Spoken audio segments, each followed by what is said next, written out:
Bu Lisa belum masuk ya Pak ya? Belum kelihatan deh. Iya. Di itu aja. Waiting room-nya centangnya dibuang Mas Egi. Ya. Iya, enable waiting room-nya centangnya dihapus diklik lah. Ya sudah Pak. Udah ada yang nunggu enggak? Belum. Peserta ini 3. Udah. Ya.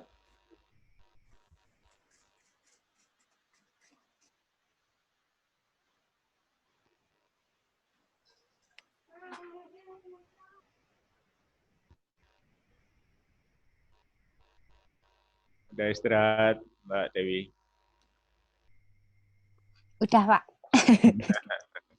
Udah makan malam ya? Enggak pernah. Enggak pernah. Enggak pernah kalau malam. Enggak suka. Diet. Nanti kalau udah jam 2 sekalian. Itu ada pengacara di dalam persidangan protes. Pengacaranya gemuk. Keberatan yang mulia. Ya kalau keberatan diet gitu kan.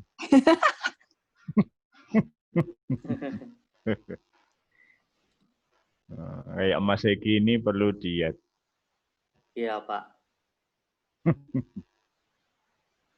Oh, saya udah 2 gelas kopi Mas Egi. Sama Pak. Tambahin lagi Pak. Iya. Kopi itu, orang perlu inspirasi.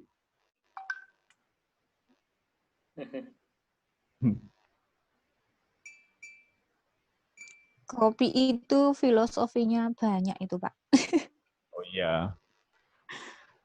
Saya diajari bikin kopi yang enak oleh Mas Egi. Wah. Grill sendiri ya? Di-grill sendiri. Dia roasting sendiri, giling sendiri. Keren loh, roasting kan susah, paling susah di roasting itu. Dia Roasting. milih kopinya juga. Soalnya tiap ini toh kadang juga nanam kopinya tergantung tanaman sebelah-sebelahnya toh Pak. Jadi Oh iya iya. ikut aromanya. Saya kalau bedain aroma masih bingung. Kalau rasa masih mending lah. Berarti jangan nanam kopi dekat kamar mandi ya. Jangan Pak. Nanti bubar rasanya.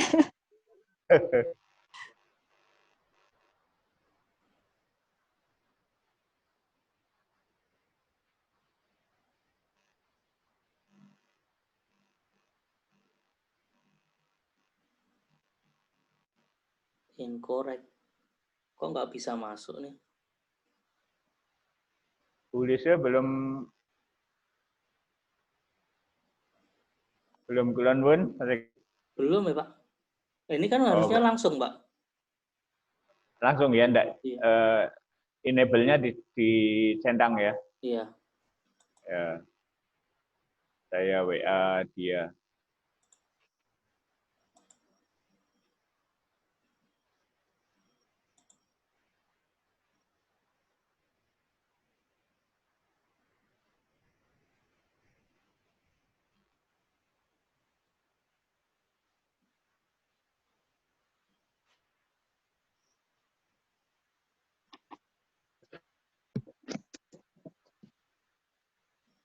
Kok Mbak Eka nggak bisa masuk, kenapa ya? Enggak bisa masuk. Iya. Dicoba pakai password yang kedua.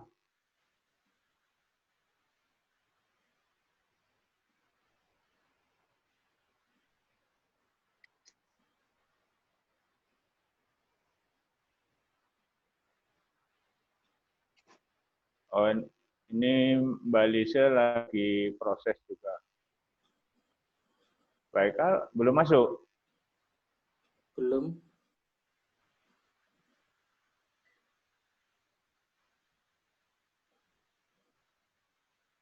Kalau ini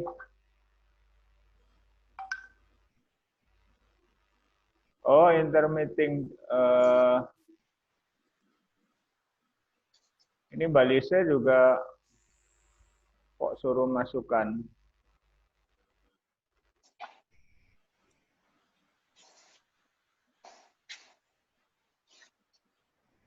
Aduh.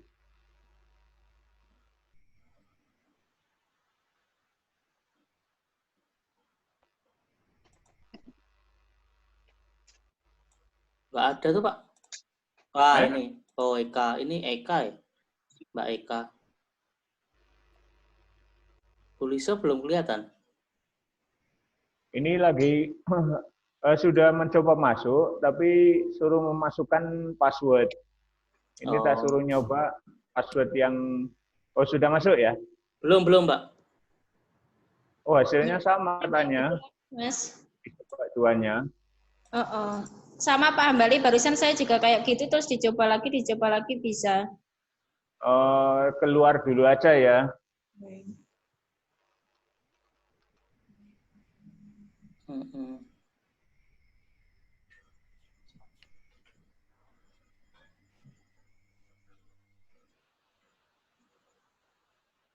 Memang nggak boleh kemepetan nih waktunya. Kalau mau nyoba kayak gini, ya namanya sinyal ya. Iya.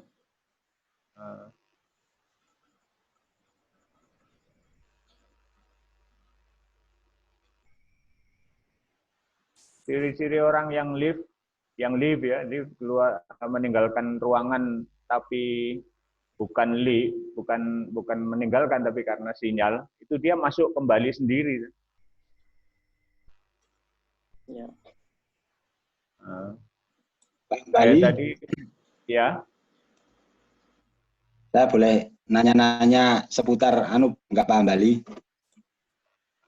Ya seputar apa? Ya seputar kasus hukum. Ngomong ketemu di sini, masalahnya kalau sudah di kantor mesti mahal ini bayarnya. Enggak mahal, enggak bayar kok, cuma ya ganti waktu aja. Gimana? Enggak apa-apa kok. Begini Pak, ini kan saya kan punya teman. Teman itu profesinya itu teknisi HP gitu loh Pak. Nah dia itu kan dimintai tolong oleh seseorang untuk nge-flash HP itu loh Pak, kan posisinya dia terpulang. Untuk apa? Nge-flash. Oh, flash ya. Flash. Ya. Terus? Nah, itu kan untuk menghilangkan pola. Sudah ditanya, ini HP milik siapa? Ya milik sendiri karena anaknya apa mainan, alasannya lupa. Setelah selang berapa minggu ya, 2 minggu ya, itu ada polisi ke situ. Apa? Dia bawa barang bukti, HP yang tadi di flash, terus yang si teknisi HP-nya itu tadi dibawa ke kantor. Kantor polisi maksudnya? Ya, kantor polisi. Dia dikenakan pasal keterlibatan tentang hal itu. Sama yang punya HP itu menuntut menghilangkan data-data yang ada di HP itu loh, Pak. Oh, yang nuntut apa? Yang kehilangan HP itu. Oh, jadi ada orang kehilangan, kemudian yang menemukan atau yang mencuri di flash itu ya? Ya, di flash di tempat biar polanya itu hilang lah, biar seperti semula itulah. Terus teman saya itu kan bingung lah, saya juga belum bisa ini tanya-tanya. Polisi udah hadir. Belum juga. Assalamualaikum, Pak Lise. Nggak apa-apa, lanjut aja Pak Mubarak ya. Ini nyalami Mbak Lise. Terus langkah-langkahnya gimana itu Pak? Ya, ini ada pertanyaan Mbak Lise nih. Nanti belum sambil nunggu peserta yang lain. Jadi HP itu termasuk barang bergerak yang bersurat, bernomor. Ya, bernomor. Ada barang yang tidak bernomor.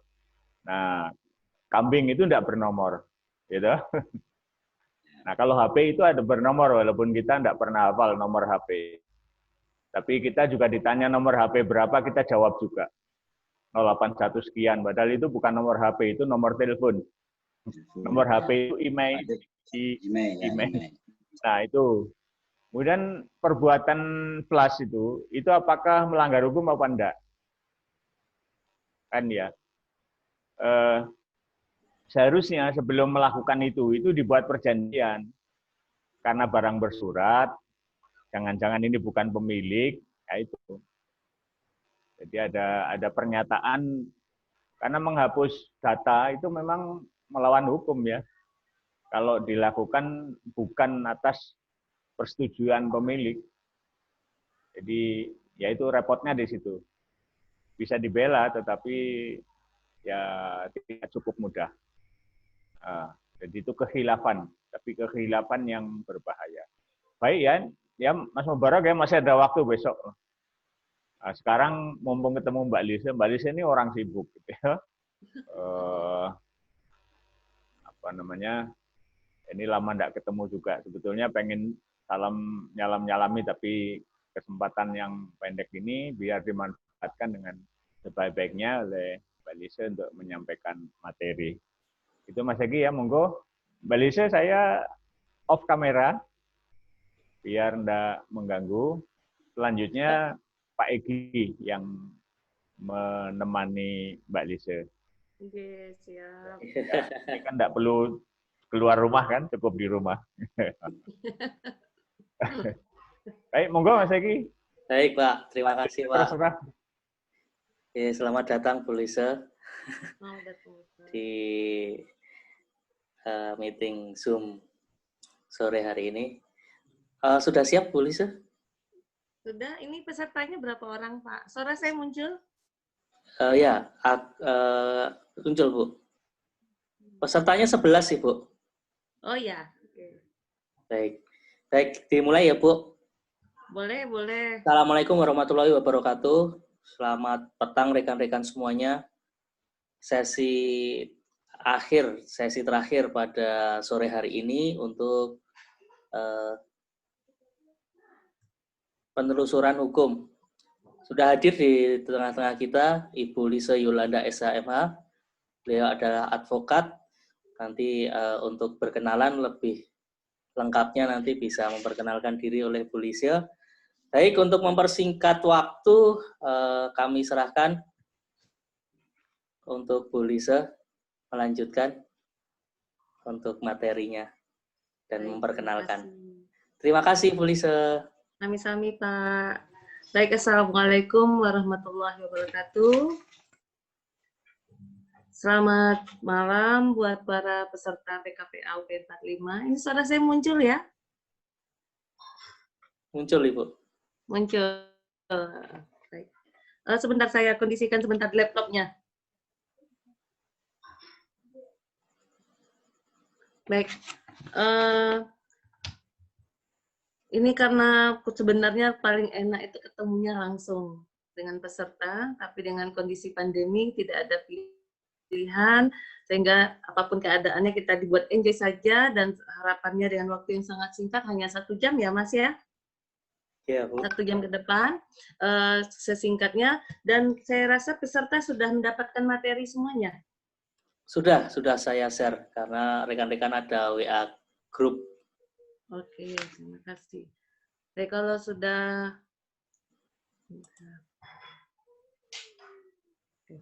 sudah mendapat bahan kan lebih mudah kita dalam mentransfer atau berdiskusi, sehingga saya tidak perlu membaca setiap slide yang ada. Dalam artian kan kita langsung efisien pada pokok materinya. Kebetulan saya dipercayai dalam menyampaikan materi penelusuran hukum dan dokumentasi hukum. Mungkin secara sekilas mungkin tidak begitu familiar untuk di dunia pengacara, tetapi sebenarnya ini justru malah hal yang sangat istilahnya kurang familiar, tapi itu justru malah sering dilakukan dan harus dilakukan oleh setiap advokat. Nah, kalau kita sebelum kita membahas apa itu penelusuran hukum, apa itu dokumentasi hukum, pengacara itu harus atau advokat itu harus terlebih dahulu paham ketika klien datang itu harus memahami dulu posisi hukumnya, posisi hukum atau permasalahan hukum yang disampaikan oleh klien kita.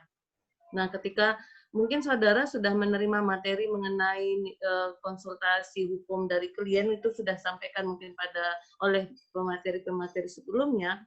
Tetapi yang saya hanya mengulang 2 slide saja mengenai posisi kasus di sini. Intinya adalah ketika klien datang kepada kita, kita harus bisa memilah mana fakta hukum dan mana yang fakta non hukum. Nah, ketika sudah tahu mana fakta hukum dan fakta non-hukum, disinilah nantinya kita dapat menentukan ketepatan penelusuran hukum-hukum yang tepat untuk diterapkan di dalam permasalahan-permasalahan hukum. Karena apa?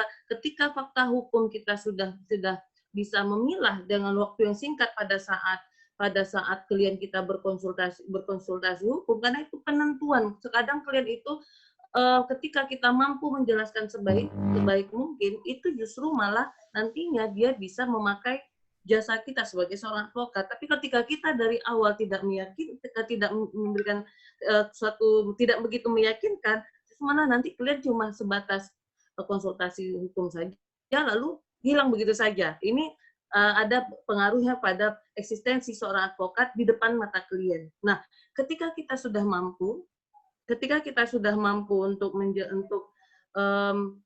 menentukan mana fakta hukum, mana fakta non-hukum, lalu kita nanti langsung bisa merumuskan mana yang menjadi permasalahan hukum, karena tidak semua klien memahami permasalahan apa yang sedang dia alami. Dia hanya taunya kerugian, atau dia hanya tahunya sesuatu yang bikin mereka suatu hal yang ketakutan karena sudah masuk ke ranah hukum pidana dan sebagainya. Nah, kita langsung mengkerucutkan mana yang memang menjadi bagian dari permasalahan hukum.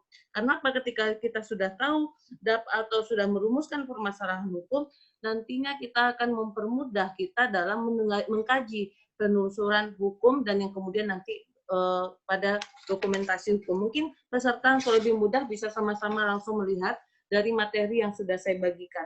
Nah, penelusuran hukum sendiri, mohon maaf, mungkin dalam teknis nanti ketika saya menjelaskan, ketika ada yang tidak paham, langsung ditanya saja, langsung tidak apa-apa. Jadi jangan seperti terus, tapi kita dari awal sudah tidak paham, nanti sulit mengikuti yang selanjutnya. Begitu ya, Bapak Ibu sekalian, saya langsung to the point ini. Baik, langsung kepada pokok materi mengenai penelusuran hukum. Nah, penelusuran hukum ini adalah sebenarnya penjajakan atau pencarian penelitian terhadap aturan hukum yang akan diterapkan pada satu kasus. Mungkin pada intinya adalah ketika kita sudah tahu permasalahan hukum, berdasarkan kronologis yang sudah disampaikan oleh klien, kita langsung menjajaki ini kira-kira peraturan apa yang relevan atau peraturan apa yang terkait terhadap masalah yang dihadapi oleh klien kita, seperti itu. Nah, sehingga dalam kegiatan penelusuran itu sebenarnya tidak jauh beda kalau saya mengatakan ini hampir mirip dengan kayak penelitian, dalam artian kalau saudara kemarin penelitian dalam buat tugas akhir skripsi, ini ibaratnya penelusuran hukum ini seperti bab 2-nya saudara lakukan. Jadi ini menjadi pisau untuk kita menganalisa dari satu kasus.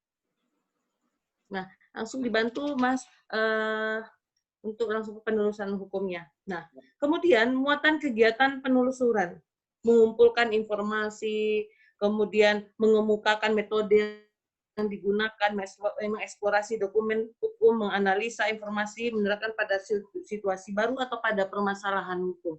Nah, saya langsung pada slide selanjutnya. Lebih kepada objek penelusuran bahan hukum. Jadi yang kita harus pahami adalah bahan-bahan hukum itu, kan ada yang saudara sudah familiar untuk istilah ini, bahan hukum primer berupa peraturan perundang-undangan, bahan hukum sekunder berupa hasil penelitian buku, literatur, jurnal, artikel, dokumen hukum, makalah, dan lain sebagainya, bahan hukum tersier. Nah, inilah yang menjadi penelusuran hukum oleh para advokat di dalam menelisik atau di dalam menganalisa suatu kasus yang sedang dihadapi oleh klien saudara.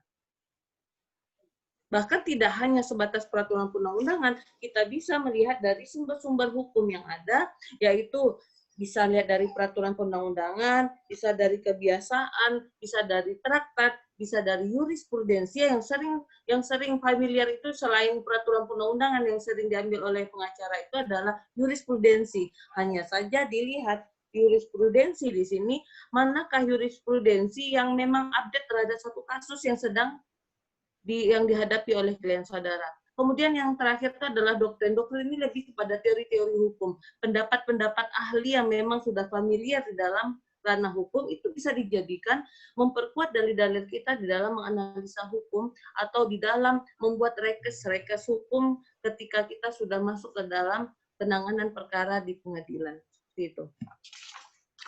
Mungkin next. Ini bisa saudara baca sendiri mengenai hierarki peraturan perundang-undangan. Saya hanya sebatas mengulang tentang hierarki peraturan perundang-undangan mulai dari UUD 45 yang tertinggi, kemudian TAP MPR, undang-undang atau perpu, peraturan pemerintah, peraturan presiden dan perda, peraturan kabupaten atau kota. Nah, di sini cakupannya tidak hanya sebatas yang ada di dalam Undang-Undang Nomor 11 tahun 2019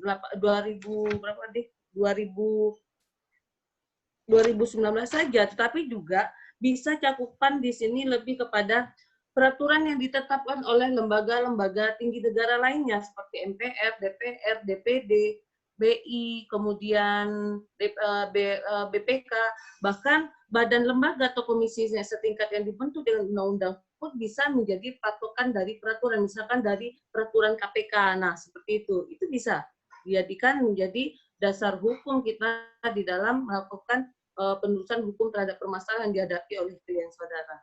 Next. Baik. Azas-azas yang berlaku, nah ini familiar ya, karena ini dalam pengantar hukum Indonesia pada Fakultas Hukum Strata 1 ini azas yang familiar, lex superior derogat legi inferiori, di mana undang-undang tingkatan lebih rendah tidak boleh bertentangan dengan undang-undang kedudukan yang lebih tinggi dalam mengatur hal yang sama, kemudian lex speciali derogat legi generali, ini harus dipahami dengan baik karena apa? Ini boleh jadi menjadi salah satu dasar hukum kita ketika membantah dalil yang diajukan oleh pihak lawan. Jadi tidak selamanya, kadang pengacara atau advokat itu menguasai peraturan-peraturan yang memang berlaku.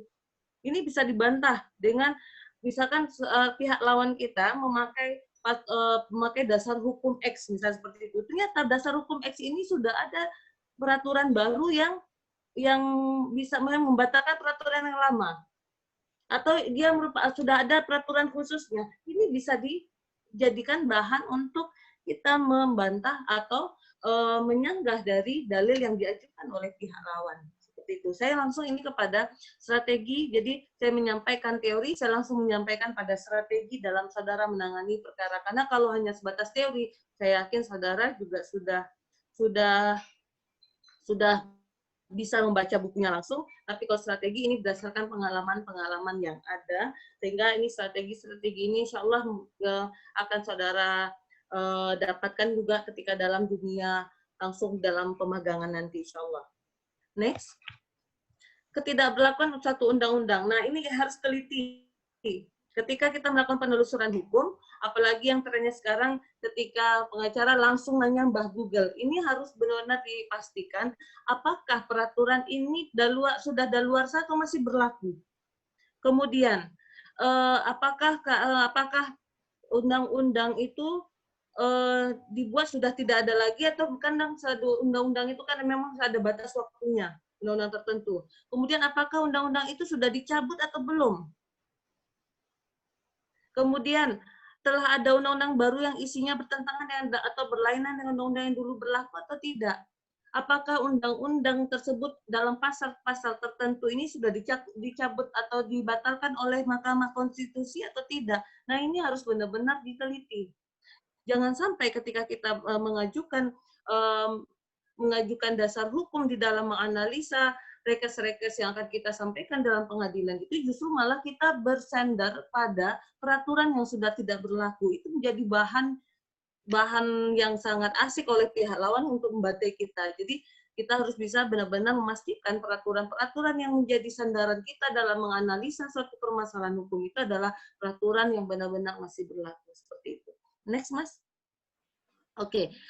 Dokumentasi hukum. Kalau tadi kita sudah masuk pada penelusuran hukum, sekarang kita sudah tahu ke dasar hukumnya A, B, C, D, misalnya seperti itu terhadap suatu masalah hukum. Lalu kemudian apakah berarti sampai di sana saja? Tidak, tapi lanjut dengan dokumentasi hukum. Nah, dokumentasi hukum itu sendiri apa? Merupakan aktivitas mengumpulkan atau mengelola data yang dapat dijadikan sebagai alat bukti dalam proses hukum dan atau proses penanganan perkara. Nah, dokumentasi hukum bisa berbentuk tertulis maupun tidak tertulis asalkan dapat ditampilkan ketika diperlukan dalam persidangan kasus yang dihadapi. Artinya apa? Ketika kita mendapat dokumentasi yang akan kita ajukan di dalam sebagai alat bukti di persidangan, itu bisa dalam bentuk tertulis, bisa dalam bentuk tidak tertulis. Misalkan sekarang ini ada hasil dari CCTV, lebih kepada elektronik seperti itu dapat diajukan di pengadilan saat ini. Oke, next. Muatan dokumentasi hukum mengandung informasi yang merujuk pada hukum seperti perubahan hukum, perubahan ajaran atau teori hukum, perkembangan suatu praktik hukum. Kemudian ketika kita sudah mengumpulkan dokumen berupa data-data hukum, kemudian dasar-dasar hukum, nah inilah menjadi rujukan atau sandaran yang menjustifikasi sikap dan pandangan sebagai konsultan hukum. Jadi kalau saudara nanti kalau di awal-awal mungkin kita bisalah masih melihat ini nih peraturan apa, ini strategi yang saya sampaikan kepada saudara. Ketika ada klien datang kepada saudara, jangan pernah saudara mengatakan, oh maaf saya tidak tahu. Itu langsung turun di depan klien, kita langsung turun itu kelasnya. Tapi kalau seandainya saudara memang tidak tahu, itu bisa strategi, misalkan saudara bisa menyampaikan, baik kami diskusikan, atau misalkan saudara mengatakan besok bisa ketemu lagi, kita pelajari kasus Bapak seperti apa, itu jauh lebih elegan daripada, oh maaf saya tidak tahu, nanti saya belajar lagi, nggak seperti itu. Jadi ada pengolahan kalimat ketika klien kita berkonsultasi hukum itu ada strateginya di dalam berbahasa, dalam menyampaikan, meyakinkan klien misalkan, tapi jangan pula kayak gini. Jangan pula saudara ketika ingin menampakkan saudara itu harus bisa, tapi saudara malah memberikan advice hukum yang salah. Justru malah terkadang di dalam kantor-kantor pengacara yang sudah besar, itu tidak langsung memberikan advice hukum kepada kliennya. Jadi ketika klien sudah datang menceritakan semua kronologisnya, lalu saudara sudah menentukan mana posisi kasusnya, sudah dapat merumuskan permasalahan hukumnya, lalu yang saudara lakukan adalah mengatakan mungkin, baik Bapak, Ibu, mungkin kami diskusikan dengan tim mengenai kasus Bapak, besok kami temukan. Justru malah dalam bahasa mendiskusikan itu, biasanya pengacara senior memberikan tugas kepada pengacara-pengacara juniornya untuk membuat legal opinion atau legal memorandum. Mungkin istilah LO atau LM sudah familiar buat saudara ya. Nah, legal memorandum nanti setiap advokat itu membuat legal memorandumnya. Nanti mana yang terbaik disatukan lalu dalam bentuk legal opinion yang diserahkan kepada kliennya juga bisa seperti itu. Nah, sehingga saudara saat kalau di Jogja ini untuk membuat dalam bentuk LO ke klien itu tidak begitu familiar ya. Biasanya pengacara-pengacara Jakarta yang sudah mulai ada LO dalam, jadi advice hukum yang diberikan pada klien itu dalam bentuk legal opinion itu justru malah di Jogja tidak begitu familiar. Tapi itu sebenarnya sudah menjadi rujukan atau sandaran yang menjustifikasi sikap atau pandangan sebagai konsultan hukum. Dengan demikian, saudara ketika sudah tahu bagaimana dasar-dasar hukum seperti itu, nanti tinggal menjalankan penanganan perkaranya itu lebih mudah, jadi tidak bingung di tengah jalan.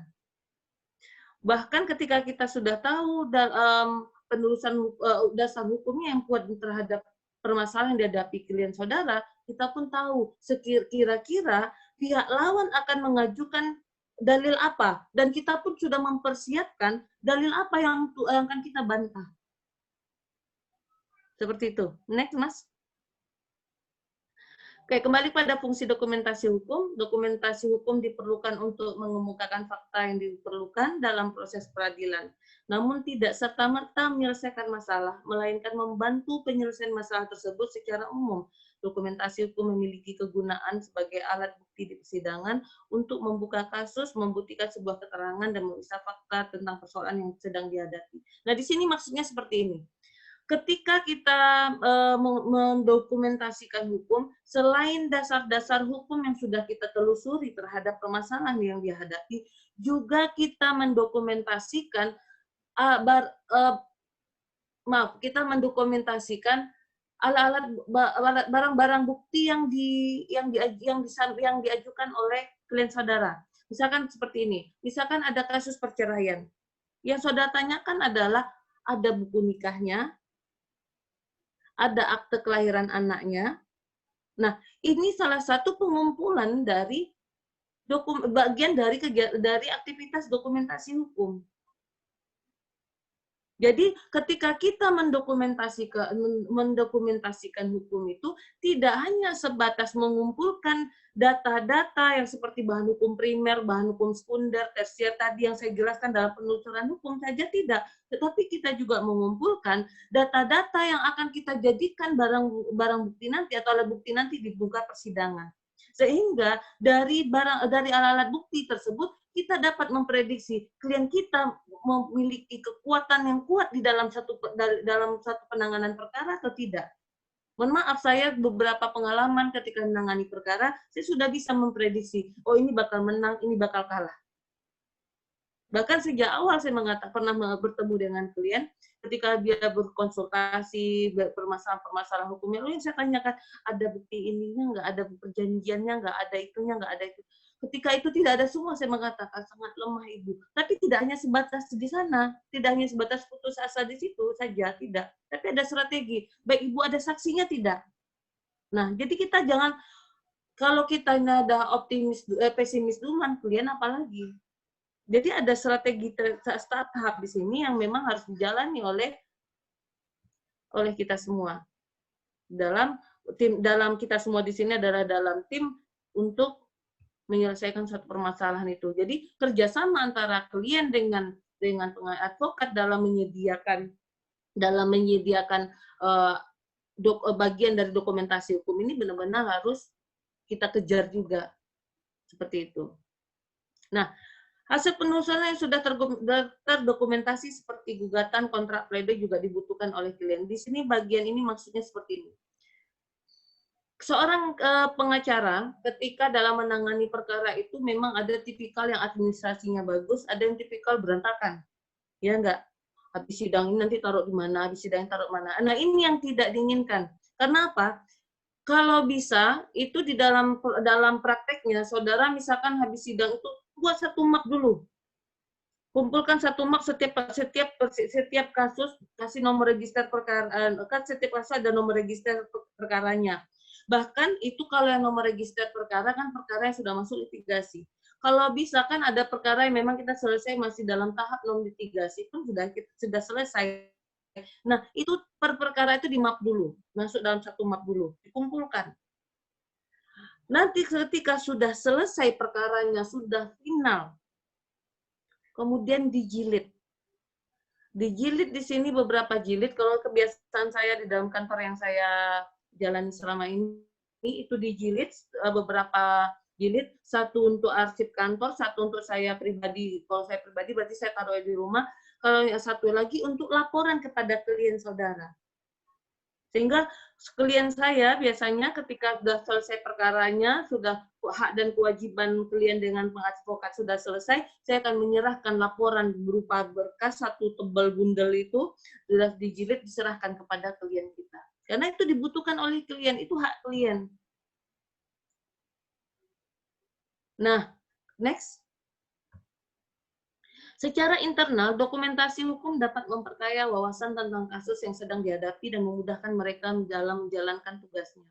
Secara eksternal, kegunaan dokumentasi hukum menjadi alat bukti di persidangan dari data-data, informasi, dan sumber yang telah dipilih, serta disaring sesuai relevansi dengan sebuah kasus. Kalau secara eksternal, seperti yang saya sampaikan tadi, Dokumentasi ini benar-benar sangat bermanfaat, apalagi ketika kita di dalam membuat daftar alat bukti surat. Kan saudara sudah diajarkan Rekes cara membuat daftar alat bukti surat ya. Kalau itu buktinya pihak penggugat, nanti ada kode P01, P02, kalau itu bukti dari pihak tergugat T01, T02, dan seterusnya. Harapan saya, kalau pandemi ini memang tidak ada simulasi, setidaknya saudara sudah paham untuk mengenai itu. Kalau tidak paham, nanti bisa berkonsultasi dengan Pak Hambali atau dengan pengacara-pengacara yang lain, dengan saya juga boleh. Nah, kalau yang secara internal tadi di sini adalah dokumentasi hukum dapat memperkaya wawasan tentang kasus yang sedang dihadapi. Pengalaman saya pribadi waktu saya magang tahun 2005, waktu saya magang ke Bapak Kesnajati, teman dekatnya Pak Hambali, waktu itu saya magang tahun 2005 itu saya masih mahasiswa. Yang pertama yang diperintahkan oleh advokat adalah silahkan pelajari kasus hukum yang ada di lemari itu. Itu sudah terdokumentasi. Saya masih itu bingung, pelajari apa yang dipelajari. Ternyata ketika dipelajari itu ada mulai dari, karena dokumentasinya bagus, terdokumentasi dengan baik, mulai dari kronologis kasusnya atau abstraksinya. Ya, kemudian gugatannya, jawabnya, sampai dengan putusan. Akhirnya saya bisa ngambil keputusan bahwa ini putusan yang tingkat pertama ini adil atau tidak, apakah ini sudah pas atau tidak, mana yang kurang nanti ini bisa kan jadiin banding atau tidak, itu menjadi pelajaran sekali. Makanya ada kalimat secara internal dokumentasi hukum dapat memperkaya wawasan tentang kasus yang sedang dihadapi dan memudahkan mereka dalam menjalankan tugasnya. Jadi dari pelajaran kasus-kasus itu jadi pelajaran sendiri buat advokat itu. Apalagi untuk advokat-advokat yang masih terhitung baru masuk dunia advokat itu, semakin saudara mempelajari, kalau ada advokat mengizinkan untuk mempelajari dokumentasi hukum yang sudah mereka pelajari, itu sangat bersyukur sekali. Karena tidak semua pengacara mau memberikan dokumentasi hukumnya, karena itu ilmunya ada di sana semua. Oke, next. Pengelolaan dokumentasi hukum, baik itu secara manual dan secara sistem komputer. Kalau secara manual itu kembali kepada cara masing-masing ya. Ada yang sudah dalam bentuk registrasi dalam buku induk, ada yang sudah dalam pembidangan buku. Jadi kalau pembidangan buku misalkan seperti ini, oh ini dokumentasi perkara pidana, oh ini dokumentasi perkara perdata, sehingga kan mudah, oh ini berapa perkara pidana yang dijalani, perkara perdata yang dijalani, perkara tata usaha negara yang dijalani dan sebagainya. Itu lebih kepada perpustakaannya lah, seperti itu. Oke, next. Dokumen atau data bahan non-hukum. Melakukan inventarisasi terhadap dokumen atau data yang dibutuhkan untuk memverifikasi atau memfasilitasi isu hukum yang diajukan. Dokumen atau data yang dibutuhkan tersebut bisa diperoleh dari klien atau pihak ketiga yang bersifat tertulis maupun lisan. Jadi dokumen atau data ini yang di luar bahan-bahan hukum yang seperti yang saya jelaskan, peraturan undang-undang dan lain sebagainya.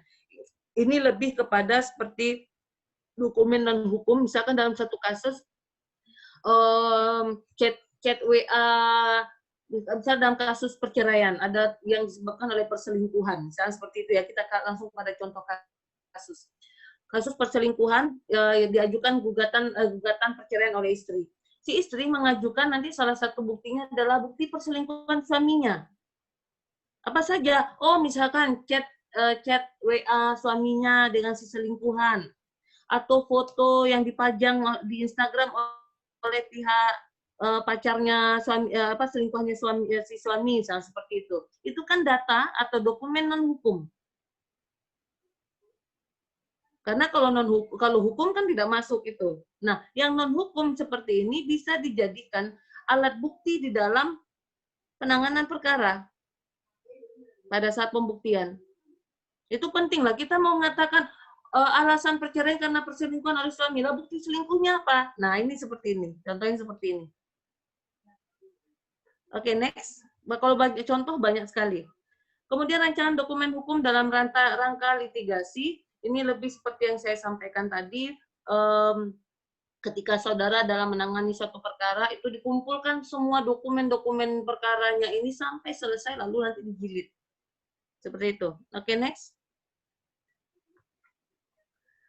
Urgensi dan strategi penelusuran dan dokumentasi hukum. Penelusuran dan dokumen hukum memerlukan keterampilan dalam mengarahkan pencarian informasi hukum, kemampuan mencari sumber hukum atas suatu permasalahan hukum, kemampuan mengidentifikasi dokumen, dan kemampuan menjamin informasi yang signifikan.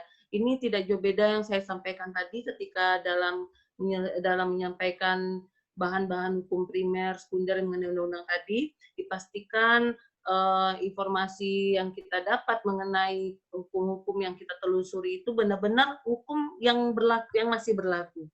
Kemudian teori-teori yang memang kita ambil dalam kasus-kasus hukum, dalam penanganan perkara ini benar-benar teori yang relevan. Nah, inilah di sini mengatakan bahwa kemampuan untuk mengidentifikasi ini benar-benar dari kita benar-benar belajar, kemudian kita berdasarkan pengalaman yang ada, kemudian ketepatan kita dalam menerapkan dalam permasalahan hukum, sehingga kita akan mempermudah kita dalam menganalisa satu perkara. Kemudian informasi hukum di sini adalah peraturan perundang-undangan, putusan pengadilan, jurnal, dan artikel, seperti yang saya sampaikan pada mengenai bahan-bahan hukum yang primer, sekunder, dan tersier tadi. Kemudian bahan hukum atau dokumen hukum tertentu yang diperiksa atau ditelaah adalah asli atau sah. Nah, di sini pada saat pembuktian, mungkin sudah ada yang sudah pernah langsung ke pengadilan atau pernah ikut sidang. Kalau ada yang sudah ikut sidang pada saat pembuktian itu, apalagi saat pembuktian alat bukti surat, nanti kita dipanggil oleh hakim.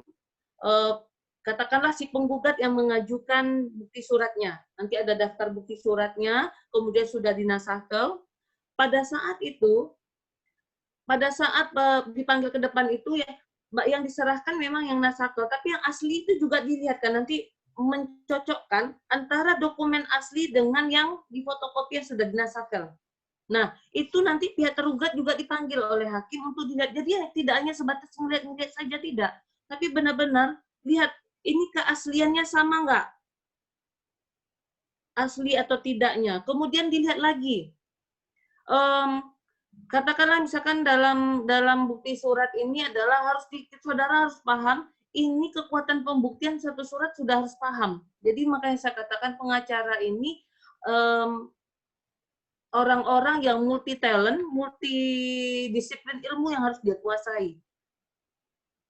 Misalkan dalam surat tadi, saudara lihat apakah ini surat yang diajukan oleh pihak lawan ini adalah bukti surat yang otentik, apakah legalisasi, apakah hanya sebatas warmek atau underhand. Ada yang masih belum paham dengan istilah kekuatan pembuktian terhadap surat ini? Yang pertama adalah bukti OTA itu kekuatannya otentik, legalisasi, warmaking. Yang keempat adalah underhand. Nah, ini urutan keempat ini, yang paling kuat ini adalah otentik. Otentik ini adalah akta yang dibuat oleh pihak yang berwenang. Kalau legalisasi ini adalah satu akta atau surat yang dibuat oleh pihak tetapi di depan oleh pihak langsung, tapi oleh para pihak di sini adalah oleh masyarakat yang berkepentingan ini, tapi di depan pejabat yang berwenang. Kalau warmek itu hanya didaftarkan. Yang keempat, underhand itu di bawah tangan. Nah, ini saudara harus bisa benar-benar memastikan tidak semua akta notaril itu otentik. Ya, sekali lagi saya tegaskan, tidak semua akta notaril itu otentik. Karena warmaking atau yang didaftarkan itu juga ada cap notarisnya, ada stempel notarisnya juga. Nah, ini harus dipahami, karena kalau kita nggak paham soal itu otentik semua, tidak. Nah, ini kan kita akan melihat kekuatan pembuktian di sini akan mempengaruhi. Nah, apalagi yang kita lihat lagi nanti suratnya ini benar-benar tanda tangan asli atau tidak, ya. Nah, ini harus dipastikan lagi, apalagi yang underhand atau yang di bawah tangan, yang paling mudah untuk dipalsukan tanda tangannya, sehingga itu bisa saja disangkal oleh salah satu pihak. Oh, ini bukan tanda tangan saya. Tapi kalau otentik itu sangat sulit untuk disangkal kecuali memang ada terbukti ini ada pemalsuan tanda tangan, dalam artian berarti dengan notarisnya bisa dilaporkan, kan seperti itu. Tapi kalau underhand, itu kan rawan akan terjadinya pemalsuan tanda tangan. Nah, ini akan dilihat. Sehingga kita benar-benar dengan adanya dokumentasi hukum yang baik dari pihak kita yang ajukan maupun yang diajukan oleh pihak lawan itu benar-benar harus kita teliti dalam hal ini keaslian, sah atau tidaknya dan sebagainya. Seperti itu.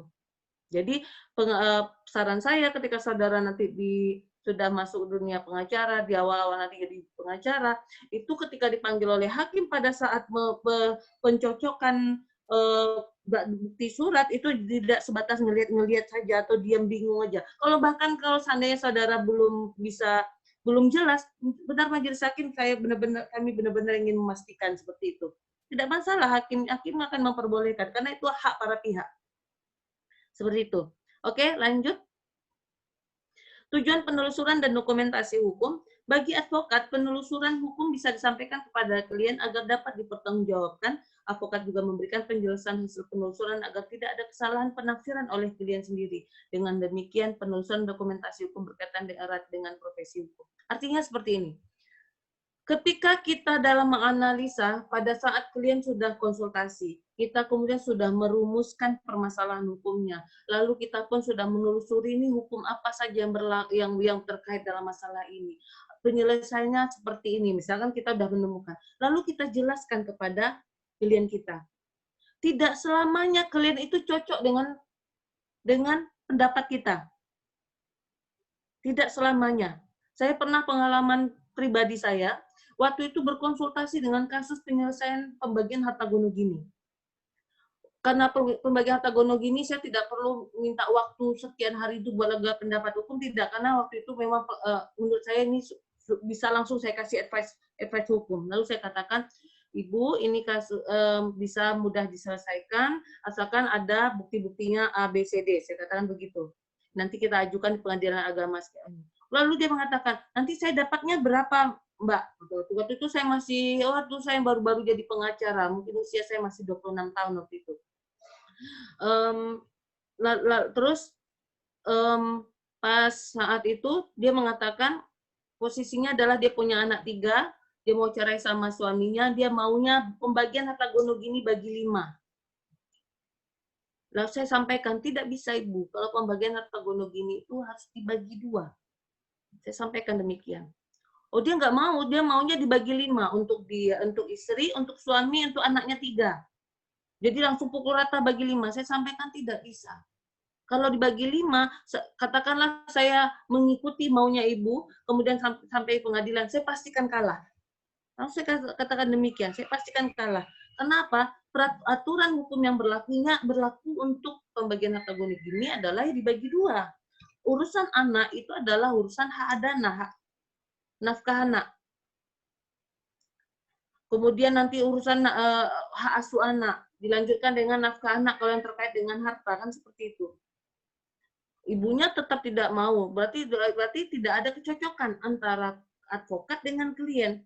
Ya tidak lanjut dengan surat kuasa, dan saudara jangan takut untuk jangan takut untuk kehilangan klien yang seperti itu. Kenapa? Jangan sampai mempertaruhkan marwah seorang advokat hanya mengikuti keinginan klien yang sebenarnya bertentangan dengan hukum. Itu advice dari saya untuk semua calon advokat muda. Karena apa? Jangan sampai kita dipermalukan di muka pengadilan karena kita tidak mengerti hukum.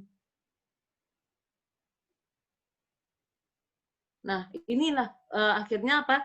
Dengan demikian, dengan demikian dalam perjalanan waktu nanti akan terseleksi dengan alam sendirinya.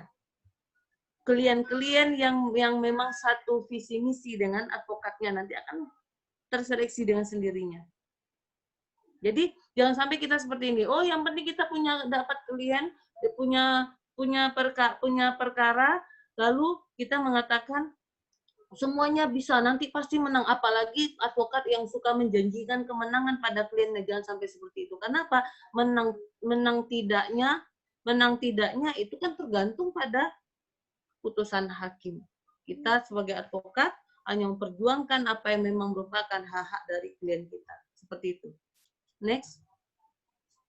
Tujuan penelusuran dan dokumentasi hukum menurut Ken C. Olson mengatakan bahwa menerapkan aturan hukum untuk fakta tertentu yaitu proses analisa hukum, menentukan bagaimana hubungan antar aturan tersebut. Nah, kembali pada intinya ketika saudara sudah selesai melakukan penelusuran hukum, kemudian sudah mendokumentasikan hukum, sudah menyiapkan alat-alat buktinya, otomatis saudara sudah melakukan analisa hukum. Next. Analisa hukum dalam artian sini analisa di sini adalah bagian menguraikan analisa isu atau permasalahan hukum berdasarkan dokumen, data, peraturan perundang-undangan, jurisprudensi, dan teori-teori hukum terkait yang relevan. Nah, inilah masuk kepada analisa. Kenapa saya mengatakan analisa di sini langsung tidak bisa lepas dari penelusuran hukum? Karena itu memang menjadi pisau analisa kita. Jadi ketika kita menganalisa suatu permasalahan hukum, ya apa pisaunya ya dasar-dasar hukum yang ada tadi, kemudian berdasarkan data-data yang diajukan oleh klien kita, kuat nggak klien kita, cukup tidak alat bukti yang dia miliki, sehingga ketika tidak cukup alat bukti yang dia miliki, jangan segan mengatakan bahwa ibu alat buktinya memang kurang, ini lemah sekali, kejar lagi ada saksi atau tidak. Bahkan kalau dalam perdata itu masih ada ketika alat bukti surat tidak ada, saksi tidak ada, masih ada sumpah. Tapi kalau sumpah ini mungkin sudah disampaikan oleh materi dalam penyampaian hukum acara perdata, sumpah ini kan juga ada aturan mainnya. Tidak asal untuk melakukan sumpah-sumpah saja, karena sumpah pemutus ini hakim akan mengabulkan membuat putusan siapa yang berani bersumpah dialah yang dimenangkan. Itu sumpah pemutus. Oke, next. Model dalam analisa hukum tadi menggunakan model silogisme. Mungkin saudara sudah familiar, apalagi yang baru selesai fresh graduate kemarin ya, baru selesai menyelesaikan skripsi. Premis mayor, hasil penelusuran bahan hukum, pertama hukum positif, kemudian premis minor, fakta kejadian perbuatan relevan, dianalisa, menghasilkan konklusi atau kesimpulan dari hasil kajian premis mayor dan minor. Oke, materinya sudah selesai saya sampaikan. Sebelum masuk pada studi kasusnya, mungkin ada pertanyaan dari peserta? Mungkin ada pertanyaan? Saya, Bu, mau nanya. Oke, boleh. Silakan, Pak. Saya Suherman dari Kepulauan Riau. Saya mau nanya tentang yang alat bukti surat tadi, Bu. Jadi saya tertarik itu, Bu. Kekuatan pembuktian yang otentik, legislasi, warmaking, dan underhand. Tadi Ibu mengatakan bahwa bukan semua akta notaris itu ya otentik dan lain sebagainya. Saya butuh penjelasan lagi, Bu, terkait itu. Karena saya tertarik ini dengan yang itu, Bu. Mungkin bisa di... Ya, terima kasih. Oke, baik. Jadi misalkan saya contohkan dalam perjanjian, katakanlah perjanjian sewa menyewa terhadap suatu objek. Langsung contohnya ya. Kalau perjanjian jual beli benda tetap itu kan pasti sudah ada jual beli. Akta jual beli pasti notaril, ya. Nah, jadi saya contohkan misalkan perjanjian sewa menyewa saja. Perjanjian sewa menyewa yang katakanlah dia akta otentik itu adalah akta yang dibuat oleh pejabat yang berwenang. Dalam hal ini katakanlah notaris. Yang dibuat oleh notaris di hadapan notarisnya langsung yang buat, Pak. Kemudian ditandatangani oleh pihak-pihak langsung di depan notaris itu. Jadi sebelum ditandatangani, mungkin ada yang dari Magister Kenotariatan di sini? Peserta ada yang dari MKN nggak, Pak? Sepertinya nggak ada, Bu. Oh, nggak ada. Oke, kalau nggak ada, saya akan jelaskan seringkas mungkin. Oke. Jadi, akta otentik itu adalah akta yang dibuat oleh pejabat yang berwenang dan ditandatangani di hadapan pejabat yang berwenang. Sebelum ditandatangani, itu harus dibacakan terlebih dahulu. Itu sudah ada protapnya. Nah, itu akta otentik. Paham ya? Sehingga kita mendapatkan, katakanlah mendapatkan aktanya itu salinannya, aslinya dipegang oleh notaris. Maka kalau saudara pernah ke kantor notaris, itu ada lemari-lemari besi itu untuk penyimpan akta semuanya. Lemari besi anti kebakaran. Ya. Nah, kalau yang legalisasi adalah perjanjian yang dibuat oleh para pihak ditandatangani di depan notaris. Kalau otentik apa tadi? Dibuat oleh notaris langsung ya. Makanya bahasanya baku sekali kalau yang dibuat oleh notaris itu. Tapi kalau kalau legalisasi, perjanjian yang dibuat oleh para pihak, tetapi proses penandatanganannya itu di depan notaris. Kalau yang war making dibuat oleh para pihak dan ditandatangani oleh para pihak tidak di hadapan notaris, tetapi mereka mendaftarkan ke notaris. Makanya istilah war make itu adalah didaftarkan. Kalau onderhan atau akta di bawah tangan, itu nggak ada urusannya dengan notaris. Semuanya para pihak, dan itu paling sering dilakukan oleh pengacara. Misalkan pengacara nanti kalau saudara udah masuk ke dunia pengacara, nanti saudara kan ada perjanjian fee kadang dibuat oleh saudara dengan klien saudara. Itu nggak ada yang notaris, itu jarang yang notaril itu. Seringnya underhand saja. Saya sering, kebetulan saya juga pernah mengajar di Fakultas Hukum UI, saya juga sering mengatakan pada mahasiswa waktu saya mengisi tentang penyusunan kontrak. Halo? Papa?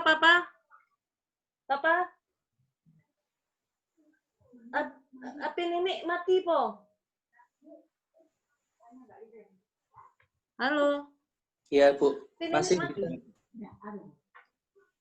Loh, kok, halo? Ya, Bu. Masih bisa, Ibu.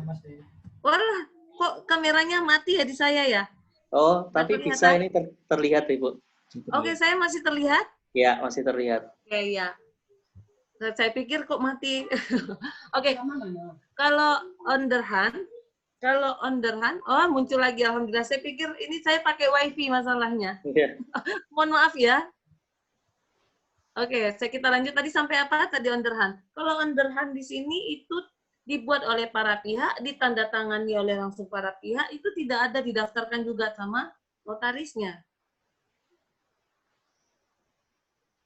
Paham ya, Pak? Sehingga kita harus melihat kekuatan pembuktiannya. Misalkan ada suatu sama-sama perjanjian yang diajukan oleh para pihak, misalkan sama-sama perjanjian sewa, misalkan seperti itu. Nanti yang paling utama itu adalah nanti akan dilihat oleh hakim, itu adalah pembuktian mana yang paling kuat. Nah, misalkan saudara mengatakan, Bu, ini hanya ada akta onderhand. Biasanya akta onderhand itu kita perkuat dengan bukti saksi. Jadi semakin memperkuat. Jadi meskipun itu underhand, bukan berarti tidak memiliki kekuatan pembuktian. Hanya kalau di dalam pembuktian, kekuatan pembuktian surat itu kan nanti ada tingkatannya seperti yang saya jelaskan tadi. Seperti itu. Nah, pertanyaannya adalah, pernah saya dapatkan diajukan oleh peserta juga dulunya. Kalau misalkan sama-sama akta otentik, katakanlah sama-sama mengajukan sertifikat terhadap objek sengketa yang sama, sertifikatnya ternyata ada 2. Loh, itu gimana, Bu? Misalnya seperti itu. Nah, ini bisa kita mintakan kepada hakim untuk memanggil pihak BPN yang mengeluarkan sertifikat yang sah yang mana. Karena apa? Prinsipnya satu objek tanah itu hanya ada satu sertifikat saja. Jadi kalau ada sertifikatnya lebih, itu pihak BPN ditanya, yang sah yang mana? Karena terkadang ada yang sertifikat hilang itu kan dilaporkan. Nah, ketika dilaporkan nanti kan dikeluarkan lagi tuh sertifikat penggantinya. Seperti itu. Ini contoh saja. Makanya kalau untuk underhand tadi sebenarnya saudara bisa mudah kok. Misalkan perjanjian sewa menyewa, dibuat saja perjanjian underhandnya, perjanjian sewa menyewa underhand. Dan itu bisa diajukan ke pengadilan kok ada sengketa. Lah ngapain juga ada berkatanya, seperti ada yang bilang, ngapain sewa menyewa dibuat perjanjian? Oh, jangan salah. Kalau perjanjiannya sampai 10 tahun, katakanlah sewa menyewa terhadap suatu bidang tanah yang sering terjadi di Jogja ini adalah sewa menyewa satu bidang tanah kosong, lalu nanti si penyewa membangun bangunan di atasnya. Tiba-tiba pertengahan jalan diputus perjanjian sewanya. Oh, itu kan bisa jadi sengketa. Nah, oleh karenanya itu jangan lupa dibuat perjanjian sewanya. Hal-hal yang sepele terkadang kita anggap, oh ngapain doang kita percaya. Ternyata ketika kita dalam perjalanan terjadi konflik. Nah, makanya saya mengatakan kalau untuk perjanjian-perjanjian ini, buatlah perjanjian yang sekiranya mengurangi potensi konflik di kemudian hari. Dan pengacara-pengacara di sini sering dimintai membuat perjanjian atau mendraft perjanjian on the hand. Seperti itu. Oke, ada pertanyaan lagi sebelum kita masuk ke kasus?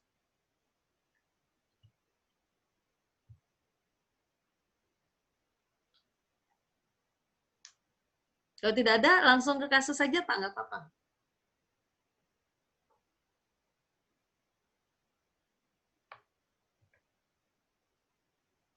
Oke, contoh kasus ini. Peserta bisa membaca nggak ini, Mas? Bisa ya, bisa baca. Coba mungkin dipahami kasusnya. Sama-sama kita bedah kasus yang pertama ini. Ini adalah kasus perdata.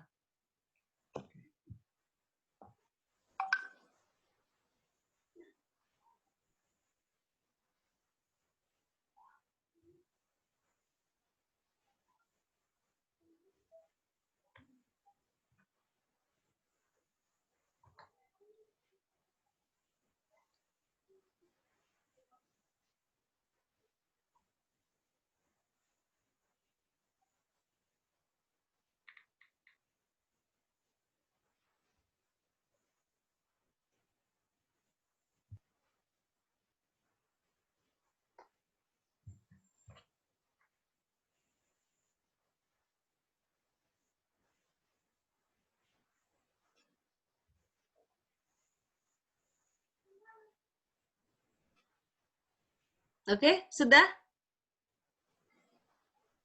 Masih baca.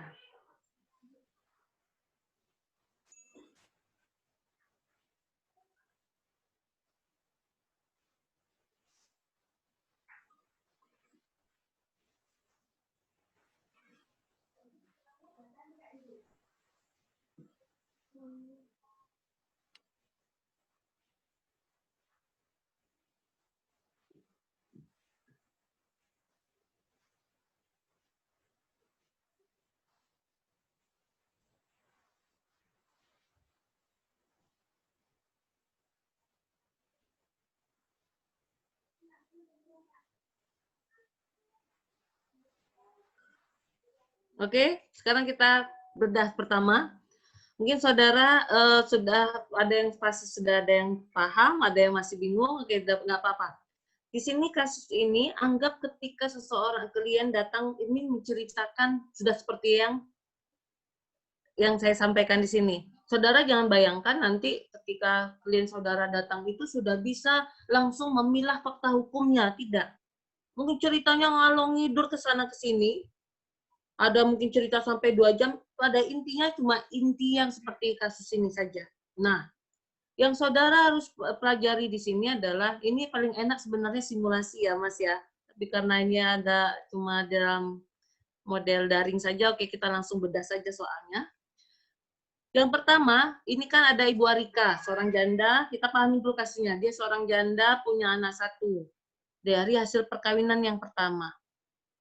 Kemudian suaminya meninggal, lalu nikah lagi dengan seorang lajang dan tidak punya anak. Kemudian dalam masa perkawinannya dengan perkawinan yang kedua, dia memiliki harta sebidang tanah. Nah, kemudian Ibu Arikanya meninggal, lalu setahun kemudian ternyata tanpa sepengetahuan anak dari Ibu Arika ini, tanah tersebut sudah beralih ke atas nama Erlangga. Jadi sudah terjadilah transaksi jual beli di hadapan notaris Reni Melinda, dan sertifikat itu di atas nama Erlangga dan secara fisik pun dikuasai oleh Bapak Erlangga. Nah, si anak tadi tidak terima, lalu dia mencari advice hukum kepada saudara. Yang pertama saudara tanyakan itu adalah pada klien saudara, ada akte kelahirannya enggak? Akte kelahiran Belanya. Surat kematian dari ibunya.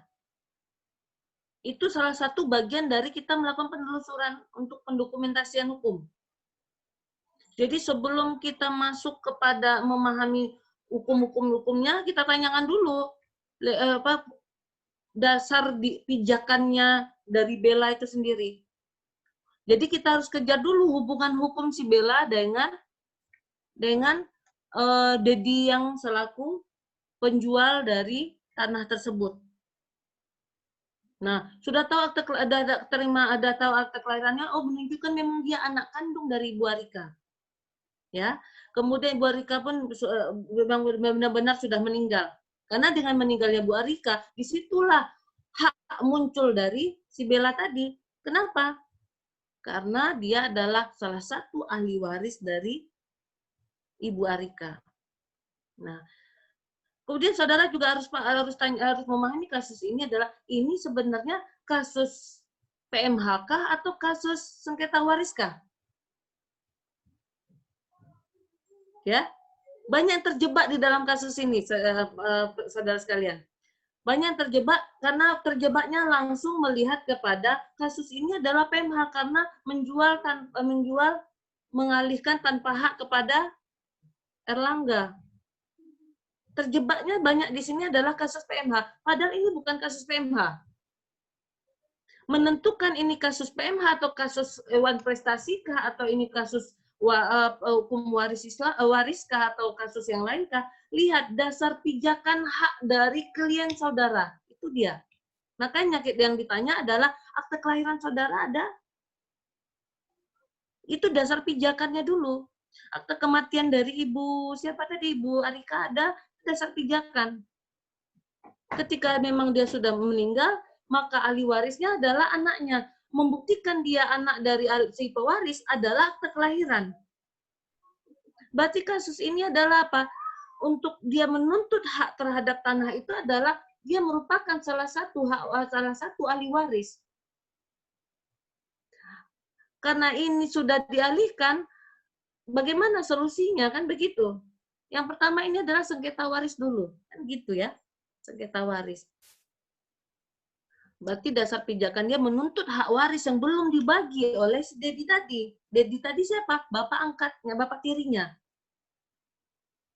Nah, kemudian yang dikaji lagi adalah ditanyakan keinginan dari klien saudara. Nah, di sini fungsi dari dokumentasi hukum sama dokumentasi hukum. Satu versi enggak dengan saudara sebagai advokatnya.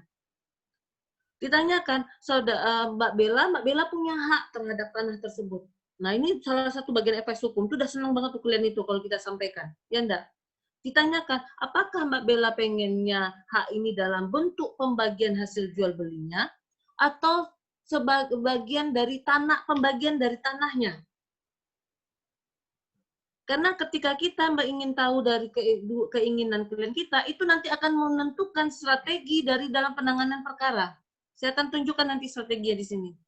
Oh, ternyata Mbak Bellanya inginnya adalah, ya yang pokoknya saya dapat bagian, misalnya seperti itu. Kalau misalkan dapat bagian, nggak penting dapat tanahnya, berarti hasil jual belinya, kan begitu ya.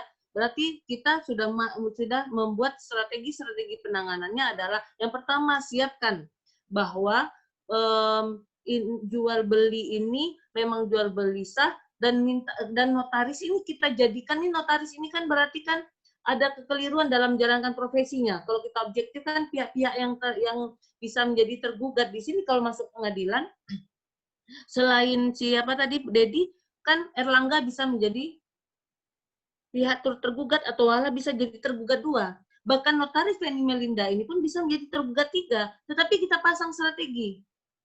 Pasang strategi mana yang menguntungkan untuk klien kita. Jadi kalau menurut pendapat saya, kalau saya menangani perkara ini, saya jadikan Feni Melinda ini adalah saksi. bukan menjadi tergugat. Kenapa? Dia nanti akan menjelaskan berdasarkan profesinya, berdasarkan keterangan yang dia terima dari si Dedi, bahwa Dedi mengatakan bahwa ini adalah bahwa Ibu Arika tidak memiliki anak. Sehingga ahli waris tunggal di sini adalah Pak Dedinya, kan begitu. Ya kan? Nah, dari keterangan kalau Feni Melindanya kita jadikan saksi, nanti kita tuntutnya kejarnya adalah dari akta jual beli itu, jual belinya terjadi transaksi sekian juta, misalnya seperti itu. Nah, nanti yang kita tuntut adalah Pak Dedi harus membagi hasil jual belinya tadi. Berbeda lagi kalau misalkan yang diinginkan oleh klien kita itu adalah tanah. Ya, berarti yang kita tuntut adalah pembatalan jual belinya tidak sah. Berbeda ya? Coba kalau saudara pahami lagi. Kalau misalkan klien kita mintanya adalah pembagian dalam bentuk uang, hasil jual beli si Dedinya ke Erlangga, maka kita nggak usah nuntut perjanjian jual belinya tidak sah. Yang kita tuntut adalah pembagian hasil jual belinya. Kita hadirkan saksi Feni Melindanya, kita hadirkan Pak Erlangganya, bahkan Pak Erlangga pun bisa boleh jadi tidak menjadi tergugat di sini, kita mintakan jadi saksi. Tapi kalau dia nggak mau kerjasama, jadikan dia turut tergugat. Bahkan bisa naik status jadi tergugat, kan begitu. Nah, tapi kalau diinginkan adalah tanahnya, maka yang strategi yang dibangun adalah pembatalan jual belinya. Bahwa jual beli ini tidak memenuhi syarat sah. Nah, syarat sah perjanjian itu kan saudara sudah pelajari dalam 1320 BW, 1320 KUH Perdata, syarat perjanjian di sini kan memang harus terpenuhi. Yang pertama, kesepakatan. Yang kedua, para pihak. Nah, di sini kan kurang pihak. Maka syarat 1 dan 2 tidak dipenuhi, maka perjanjian itu dapat dibatalkan. Kalau saudara ingat lagi, syarat ketiga dari syarat sah perjanjian adalah yang ketiga adalah objek tertentu. Yang keempat, kausa yang halal. Kalau syarat ketiga, keempat tidak terpenuhi, maka batal demi hukum. Tapi kalau syarat 1 dan 2, syarat 1 dan 2 itu kan kesepakatan, kemudian para pihak. Ini berarti kan syarat kedua tidak terpenuhi, para pihak kurang pihak. Maka perjanjian itu kita tuntut untuk dapat dibatalkan. Siapa yang dapat membatalkan? Putusan hakim. Makanya diajukan gugatan perdatanya. Nah, gugatan perdata terhadap kasus ini berarti ini kasusnya kemana ini, kan begitu. Nah, ini karena dasar pijakan haknya adalah sengketa waris, maka kita mengajukan kompetensi pengadilan absolutnya adalah pengadilan agama.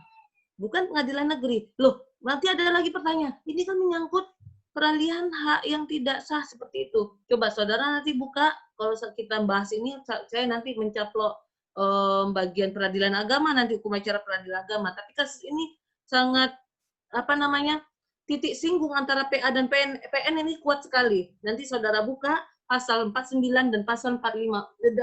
Pasal 49 dan pasal 50 Undang-Undang Nomor 3 Tahun 2006 tentang Peradilan Agama. Pahami yang pasal 50-nya, kenapa? Sudah tidak ada pilihan hukum, dan kemudian pasal 50 apabila terhadap sengketa kepemilikan. Nah, ini kan berarti mengenai sengketa kepemilikan dalam pasal 50 yang terkait dengan pasal 49, maka itu tetap menjadi kewenangan absolut dari peradilan agama. Nanti saudara lihat lagi pasal 49 dan pasal 50. Jadi ini adalah mengenai kompetensi absolut. Jangan sampai seperti ini saudara.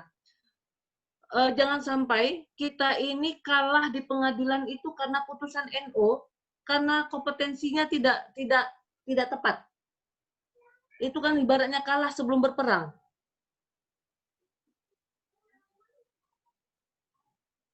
Makanya saya mengatakan ini pengacara itu paling, bahkan nggak hanya pengacara, saya mengajarkan mahasiswa fakultas hukum yang mata kuliah keadvokatan itu, saya benar-benar tegaskan mahasiswa bisa membedakan titik singgung mana kompetensi absolut PA, mana titik singgung kompetensi absolut PN, mana itu pengadilan militer, mana tata usaha negara. Karena ini titik singgungnya antara PN dan PA, ini harus benar-benar saudara harus memahami ini masuknya PA atau PN. Sehingga untuk mengetahui kompetensinya, saudara pahami dulu itu. Nah, kemudian yang terkait dengan materi ini penulisan dokumennya adalah, yang saudara tanya lagi adalah sertifikatnya. Oh, Bu, saya kan nggak punya sertifikatnya. Oke, kalau tidak punya sertifikatnya, setidaknya yang karena tidak megang sertifikatnya, makanya strateginya di sini notarisnya bisa dimintai jadi saksi. Karena notaris itu lebih mau dimintai jadi saksi daripada dia dilaporkan sebagai bagian dari tergugat. Sehingga dia nanti akan bekerja sama dengan baik daripada dia jadi yang tergugat, karena ada keteledoran dia juga. Kenapa tidak meminta surat keterangan ahli waris? Katakanlah dia meminta surat keterangan ahli waris, berarti ada surat keterangan ahli waris palsu di sini atau tidak lengkap.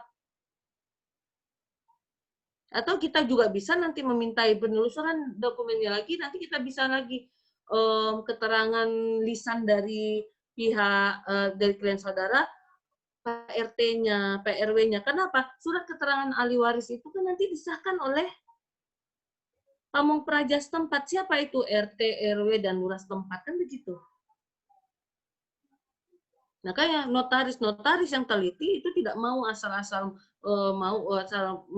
membuat akta jual beli saja sebelum dia syarat-syarat untuk itu semua dipenuhi. Tapi yang memang terlepas dari itu semua memang ada kenyataan memang notaris nakal juga ada. Sama lah kayak pengacara, ada yang nakal juga kan begitu.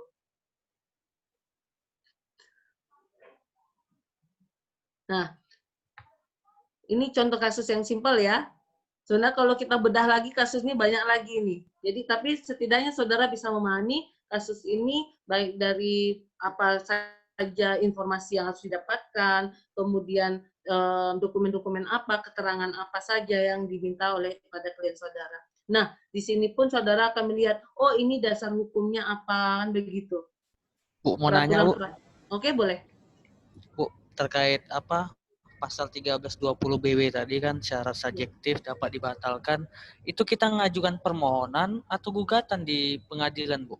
Permohonan atau gugatan? Nah, ini kan nanti namanya sengketa, namanya perkara perdata yang diajukan di pengadilan itu kan ada yang voluntar, ada yang contentious. Ya, kalau voluntar itu adalah permohonan, kalau contentiosa itu adalah gugatan. Kalau permohonan di sini atau voluntar di sini jika tidak ada sengketa, Mas. Jika tidak ada sengketa. Misalkan si Dedinya sama Belanya, Pak Dedi dapat hidayah, yuk sama-sama kita ngajuin, misalnya gitu nggak ada sengketa. Tapi kalau dalam kasus seperti ini ada sengketa, maka kita ngajuin gugatan, kontentiosa. Ya, tegasnya Bu, untuk permohonan pembatalan sertifikat itu gugatan Bu ya, enggak permohonan. Tergantung. Bisa permohonan, bisa gugatan. Tergantung ini ada sengketa atau tidak. Poinnya di sengketa Bu ya. Kalau ada sengketa berarti dia masuk gugatan. Kalau nggak ada ya. Masuk gugatan. Nah, jadi gini, kalau kasus ini begini Mas. Jadi gini, kalau kasus ini kan komplit ini, ya, complicated ini. Jadi kan bahkan dia ada titik singgung dari waris, sehingga dalam kasus ini kita bisa mengajukan gugatan. Nah, tapi kalau masuk kepada pertanyaannya Mas tadi, apakah permohonan pembatalan sertifikat itu voluntar atau contentiosa, tergantung kasusnya. Saya tidak bisa mengatakan selalu gugatan, selalu permohonan, tidak bisa. Karena itu tergantung pada kasusnya seperti itu. Misalnya Bu jual beli motor anak di bawah umur dan lain sebagainya macamnya, itu diajukan gugatan untuk pembatalan perjanjian itu atau diajukan permohonan untuk pembatalan Bu? Jual beli misalnya Bu. Karena nggak cakep. Yang mengajukan siapa dulu? Misalnya orang tuanya, ini anaknya jual motor lah, anggaplah begitu kan, anaknya masih. Berarti itu masuk permohonan yang bersifat sengketa. Berarti gugatan. Permohonan itu Mas, ya itu permohonan. Permohonan Bu untuk diajukan pembatalan perjanjian itu Bu. Permohonan. Permohonan, berarti. Permohonan. Bukan gugatan Bu ya? Bukan. Kalau gugatan itu ada sesuatu sengketa dan ada yang dituntut dan tidak sebatas lebih pada kasistik ya Mas. Kalau yang kayak Mas yang sampaikan tadi, yang motor tadi, itu permohonan. Apalagi yang mengajukan adalah orang tua dari si anak tadi.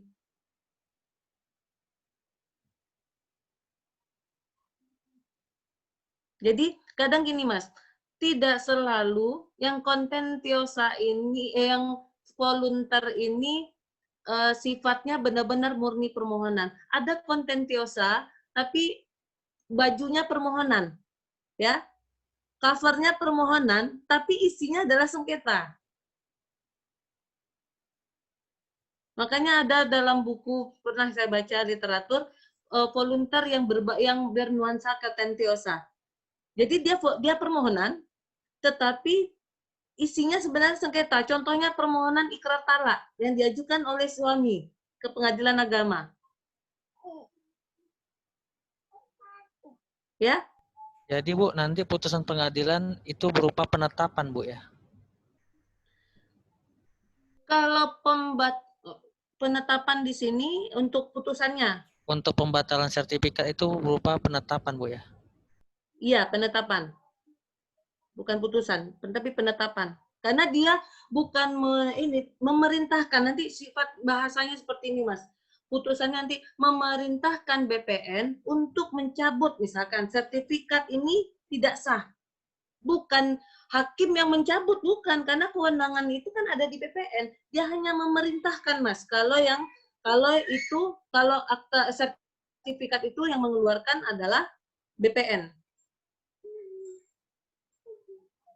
Tapi kalau motor tadi kan nggak ada urusan sama BPN misalnya gitu. Nah, hakim sendirilah nanti ya membatalkan perjanjian jual beli atas objek motor nomor sekian-sekian, seperti itu.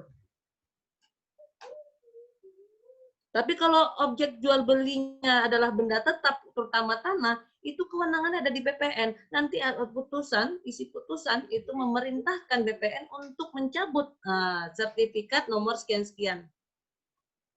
Otomatis membatalkan perjanjian yang menjadi dasar untuk sertifikat tadi. Kan sertifikat itu balik nama itu kan dasar utamanya adalah AJB, akta jual beli.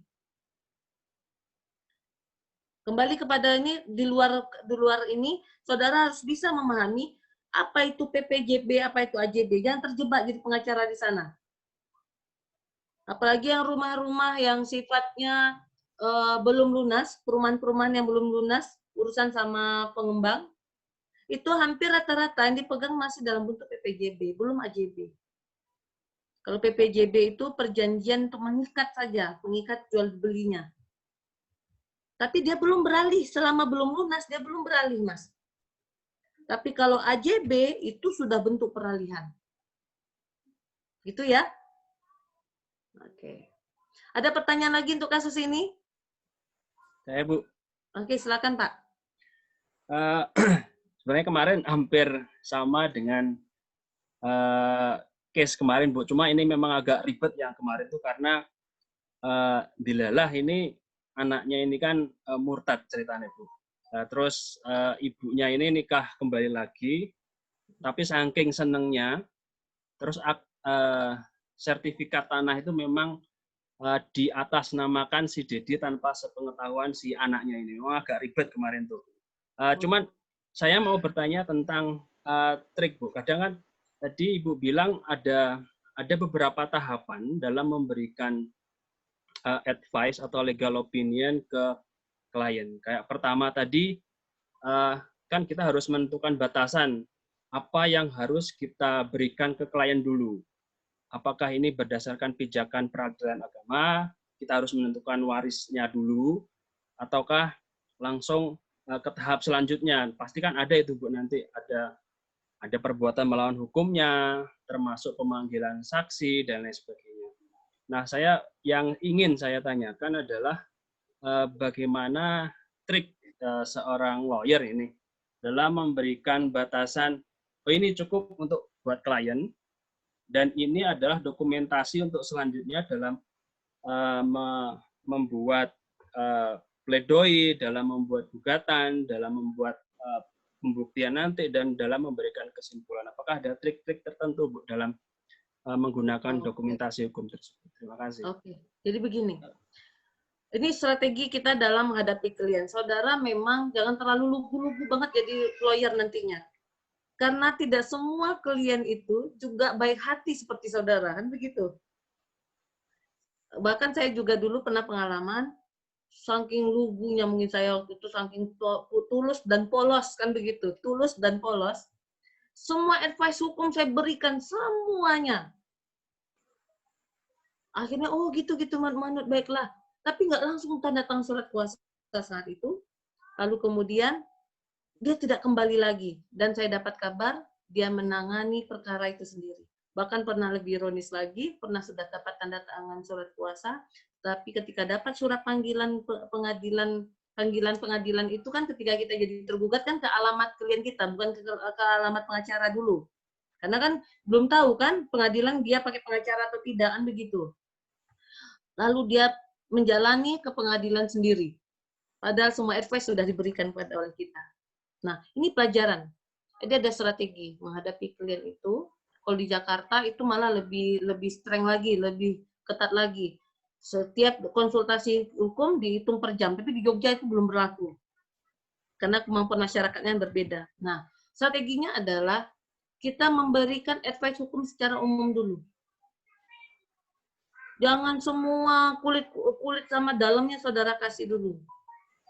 Kecuali memang saudara berniat untuk memberikan advice, memberikan konsultasi hukum gratis. Nah, itu udah lain lagi ceritanya. Harus totalitas. Tapi kalau untuk ke klien yang akan memakai surat kuasa, jangan semua dikasih dulu advice hukumnya. Yang umum saja. Nanti pakai bahasanya jangan, oh enggak lah, saya nggak mau ngasih tanda surat kuasa, ya juga enggak seperti itu juga. Jadi makanya saya bilang pengacara ini harus pintar dalam mengatur penyampaian retorikanya kepada klien. Kemudian saudara ngasih advice hukumnya, batasannya kulitnya dulu aja mas, nggak usah ke dalam-dalamnya. Nanti ketika sudah memberikan penandatangan surat kuasa, perjanjian fee-nya dengan saudara sebagai advokatnya dan sebagainya. Nah, ada dua cara sebenarnya. Ada memang kalau klien-klien yang profesional, dia minta dalam bentuk LO. Legal opinion. Mulai dari, biasanya itu perusahaan-perusahaan yang minta. Mulai dari penanganan pertama sampai rencana ke depan. Itu biasanya perusahaan-perusahaan, klien-klien yang perusahaan misalkan Pertamina, Chevron, Panasonic, itu biasa mereka minta LO. Jadi penyamaan visi misi dengan jajaran direksi mereka dalam penanganan suatu kasus. Tapi kalau yang masyarakat seperti di Jogja itu nggak ngerti mereka LO itu apa juga kan nggak ngerti. Nah kemudian ketika sudah penandatanganan surat kuasa, perjanjian fee-nya, baru kita totalitas memberikan advice hukum. Nanti saudara akan terlatih kok feeling mana klien yang nakal, mana yang klien pura-pura miskin, mana klien yang memang pantas untuk diberikan advice hukum yang sampai dalam-dalamnya seperti itu. Nanti akan terseleksi dengan sendirinya. Interupsi, Bu. Ya. Kesepakatannya mau ditambah berapa menit atau jam? Karena peserta lebih dari setengah jam. Udah lagi setengah jam. Mas. Monggo Bu, disepakati aja. Monggo. Mau ditambah 10 menit lagi atau 15 menit lagi, monggo. Ya. Ada satu kasus lagi yang kita bedah. Ya, 15 sampai 20 menit lagi ya, rekan-rekan ya. Ini Bu, silakan dilanjut Ibu. Ini saya tulus ikhlas ini, bukan tulus polos. Silakan Ibu dilanjut. Oke, jadi advice hukum yang kita berikan itu ada strateginya. Lihat kliennya. Jadi jangan tulus polos kayak gitu.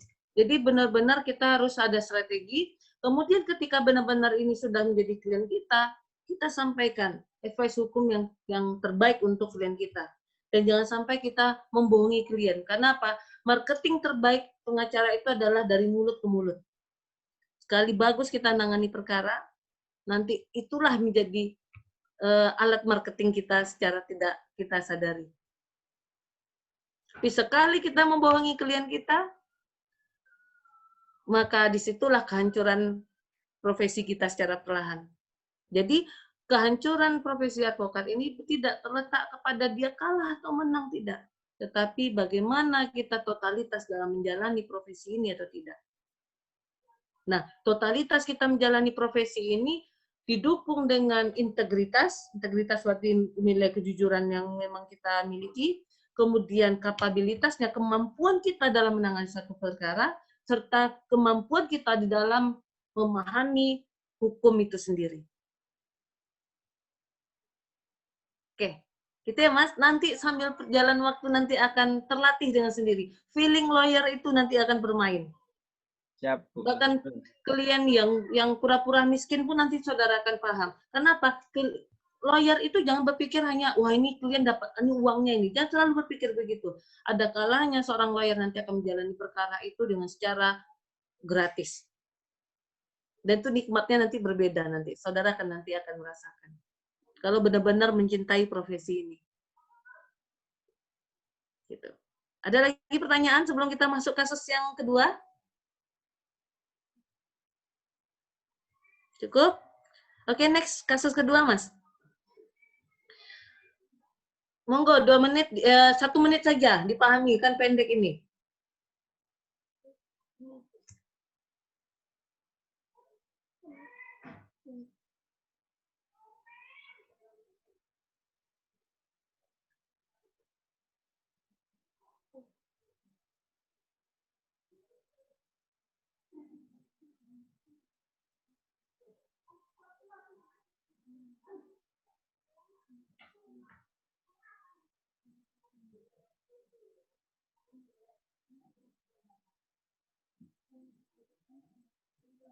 Oke ya.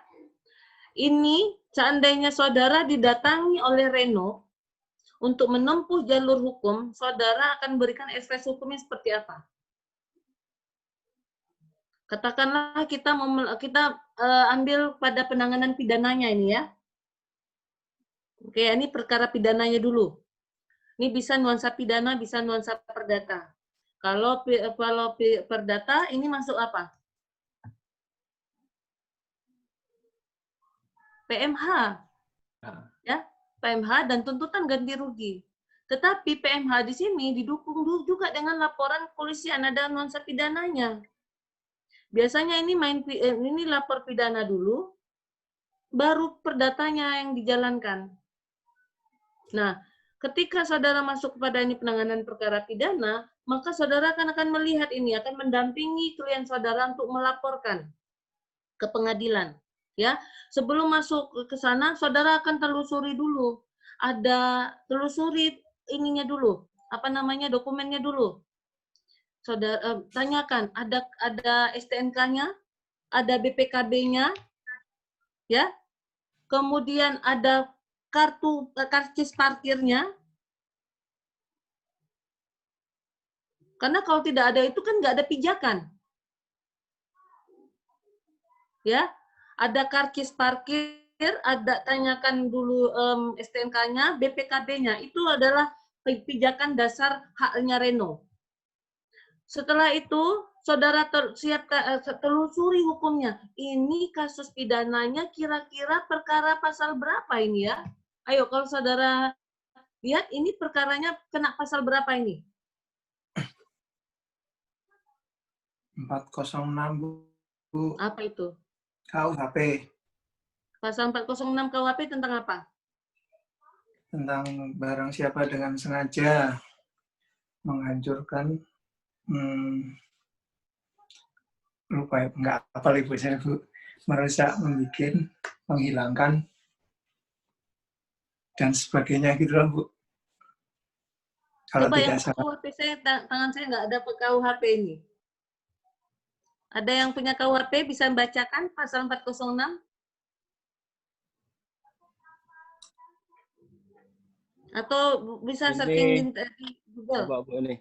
Barang siapa dengan sengaja dan melawan hukum menghancurkan, merusakkan, membikin tak dapat dipakai atau menghilangkan barang sesuatu yang seluruhnya atau sebagian milik orang lain diancam dengan pidana penjara paling lama 2 tahun, 8 bulan, atau pidana denda paling banyak Rp4.500. Itu dan atau itu kalimatnya. Pasal 406. Tak dapat dipakai atau menghilangkan, atau Bu. Atau ya. Atau menghilangkan barang sesuatu. Ada punya pendapat yang lain? Pasal 378, Bu. 372. Penggelapan. Penggelapan. Ya, Bu. Karena penguasaan oleh dirinya kan, si Reno itu, yang tukang parkir. Oke, saya kasih clue lagi. Padahal kunci motornya dibawa sama Reno loh. Oh iya, betul. Kalau saya 362, Bu, pencurian. Oke, alasannya apa, Bu? Ya karena motornya tidak ada, Bu. Kemungkinan kan dicuri orang begitu. Oke. Yang tadi yang penggelapan tadi? Ya, Bu, karena penguasaan oleh tukang parkir kan. Karena karcis tadi itu adalah bukti dari kita menyerahkan barang sama dia. Biarpun kuncinya nggak ada sama dia, tapi dia bisa mengelola atau memindahkan, kemudian memindahkan tempat dan sebagainya macamnya lah. Jadi masuk penggelapan. Oke. Sekarang kalau yang pencurian tadi, Ibu Eka Rahmawati tadi, ya, pencurian. Alasannya bukannya sederhana itu saja kah? Alasan kalau ini masuk pencurian.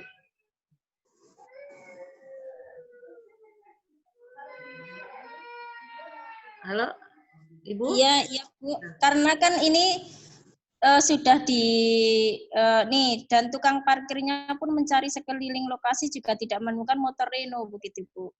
Oh gitu. Oke, saya langsung karena menghemat waktu ini ya. Ini memang bisa sangat kasus sederhana ini dalam pidana ini memang bisa bikin kita ragu. Wah, ini masuk penggelapan karena ini dititipkan kan begitu ya, dititipkan dan kasih karcis parkir meskipun kuncinya dibawa. Ibu tadi bilang ini adalah pencurian loh, hilang kok. Tapi alasannya bukan karena alasan pencurian ini bukan karena ini loh, Bu. Bukan karena tukang parkir tidak menemukan, sudah mencari ke sekeliling. Bukan itu kuncinya. Ini adalah sebenarnya kasusnya adalah masuk pada pasal pencurian tepatnya. Bukan penggelapan.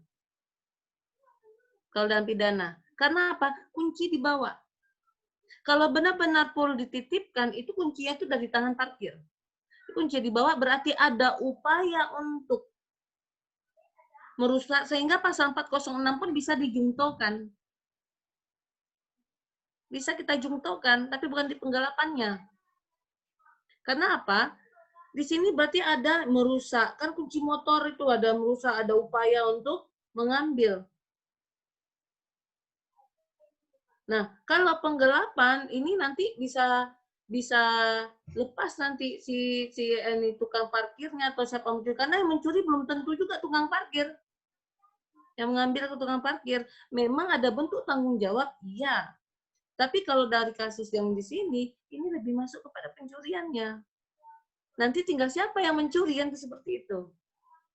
Nanti sudah ditemukan siapa pencuriannya, baru kita bisa menuntut perdatanya. Dan apakah pihak tukang parkir, katakanlah pencurinya tidak ditangkap orang lain, apakah tukang parkir bisa dituntut? Bisa saja. Lembaga parkir bisa saja dituntut secara perdata untuk ganti rugi keteledoran dia di dalam menjaga parkirnya tadi. Wah, ini kalau parkir ini banyak ini ya, banyak kasusnya, nanti tidak cukup waktunya ini. Udah tinggal berapa menit lagi? Tinggal di jam saya tinggal 3 menit lagi.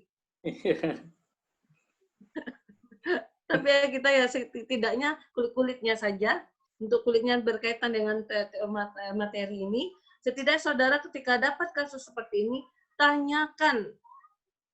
Dokumen yang harus saudara dapatkan itu adalah STNK dan BPKB, kemudian karcis parkirnya. Baru kemudian saudara telusuri hukumnya, mana yang paling tepat.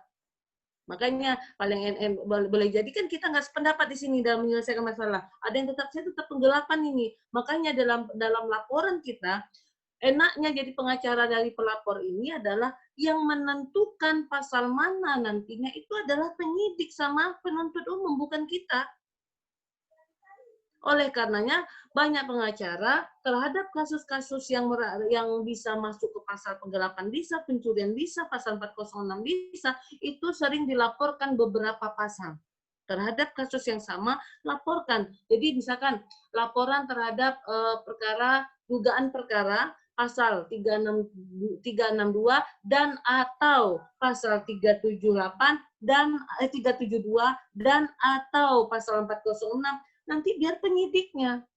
Jadi nggak usah kita pusing-pusing terhadap pasalnya terlalu dalam. Kenapa? Yang akan menentukan nantinya adalah penyidik dan penuntut umum. Meskipun dalam perkara pidana sebagai pelapor, pengacara itu bukan berarti santai-santai saja, tidak. Nanti akan ada gelar perkara. Penyamaan persepsi antara klien dengan penyidik. Dalam hal ini klien kita adalah korban, kan begitu. Korban dalam perkara pidana diwakili oleh negara, dalam hal ini adalah polisi dan penuntut umum. Nah, ini nanti biasanya ada gelar perkara. Dan tidak sedikit terkadang penyidik itu salah menerapkan pasal. Disitulah gunanya ketika pengacara yang mendampingi klien sebagai pelapor itu untuk saling memantau, untuk berdiskusi. Itulah gunanya gelar perkara. Kenapa? Salah dalam menerapkan pasal yang untuk dituntut atau didakwakan itu nanti justru malah membuat pihak si terdakwa bebas. Karena dalam perkara pidana satu unsur pasal saja tidak terbukti itu bebas. Jadi konsekuensi pidana luar biasa ya. Dan kalau seandainya sudah diajukan kasus yang sama di pengadilan, itu nggak bisa lagi diajukan perkara yang sama. Nanti malah kena azas nebis in idem. Terhadap perkara yang sama, orang yang dilaporkan yang sama. Nanti bisa nebis in idem. Makanya oleh karenanya meskipun nanti yang menentukan pasal dalam perkara pidana itu adalah penyidik dan penuntut umum, tetap advokat itu harus dalam hal ini harus tetap mengontrol perkembangan perkara yang sedang dilaporkan. Dan kita enaknya melaporkan kalau ada kasus seperti ini, wilayah abu-abu gini, kan wilayah abu-abu nih, bisa penggelapan, bisa pencurian, bisa pasal 406, pasal berapa lagi, laporkan saja, dan pasal 362, dan atau pasal 372, dan atau pasal 406, itu strateginya. Seperti itu. Bu, tanya Bu, maaf. Ini kan untuk kasusnya motornya ini lengkap ya Bu, artinya ada STNK, BPKM. Bagaimana kalau kasusnya itu di desa biasanya seringkali membeli motor yang tidak ada surat-suratnya Bu? Apakah ketika ini dilaporkan yang tetap masih bisa diusut atau justru yang pembelinya yang kena begitu, yang kehilangan? Nah ini dilema Ibu. Boleh jadi justru malah ini menjadi bumerang untuk yang melapor. Boleh jadi kamu juga penadahan bisa saja seperti itu. Kan membeli motor bodong namanya. Nah, sampaikan kepada klien kita, boleh jadi nanti kita ngelaporin malah kita yang diduga yang mengambil boleh jadi motor yang ini sebelumnya ada motor yang pernah dilaporkan juga. Tapi misalkan ada bukti pembelian kwitansi dari penjualnya itu tetap nggak bisa ya Bu, karena motor bodong begitu atau bagaimana? Kalau misalkan ada bukti transaksi jual belinya dan ada saksinya, karena ini kan orderan pastinya ya. Iya, perjanjian jual belinya kan di bawah tangan biasanya seperti itu. Dan saudara yakin bahwa klien saudara memang bukan seorang penadah atau membeli motor hasil curian, ya itu bisa diupayakan. Tapi keterbukaan klien sama advokat ya apa belak-belakan saja, tanyakan. Mas kamu misalkan kamu dapatin motornya beli sama siapa, misalnya seperti itu. Yakin ini motornya nggak ada masalah sebelumnya? Ditanyakan. Kadang kan klien itu kalau seandainya dikasih tahu apa adanya, kalau soalnya bilang aja padanya kalau misalkan kita bilang, oh ini kalau motornya adalah motor hasil curian, malah ini bumerang loh Mas. Nah kayak gitu aja. Justru malah dia malah takut sendiri kalau memang itu kenyataannya adalah motor membeli motor hasil curian, itu malah dia takut sendiri Mbak. Karena motor-motor hasil curian itu hampir rata-rata itu dilaporkan. Berarti kan sudah ada, polisi sudah mengantongi daftar motor yang bermasalah. Seperti itu. Jadi ketika kita memberikan advice hukum, galilah informasi selengkap mungkin dari klien kita.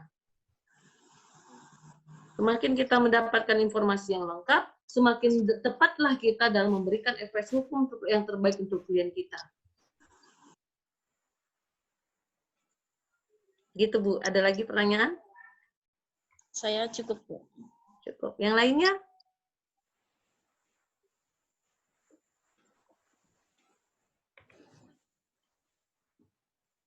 Cukup? Oke, kalau memang cukup,